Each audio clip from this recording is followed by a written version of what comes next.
Israeli फौज ने Hezbollah के कायम मकाम सरबराह हाशिम सफीउद्दीन को भी शहीद करने का दावा कर दिया। ताज़ा हमलों में मजीद 63 शहरी शहीद कर दिए।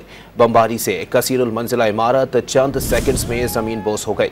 इसराइली फौज की बमबारी से लबनान का दारुल हुकूमत एक बार फिर धमाकों से गूंज उठा।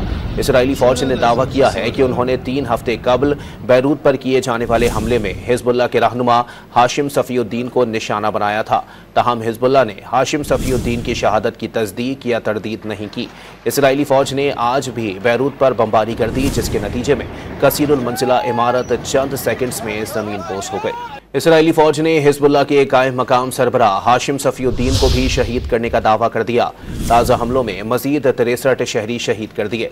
बमबारी से कसीरुल मंजिला इमारत चंद सेकंड्स में जमीन बोस हो गई।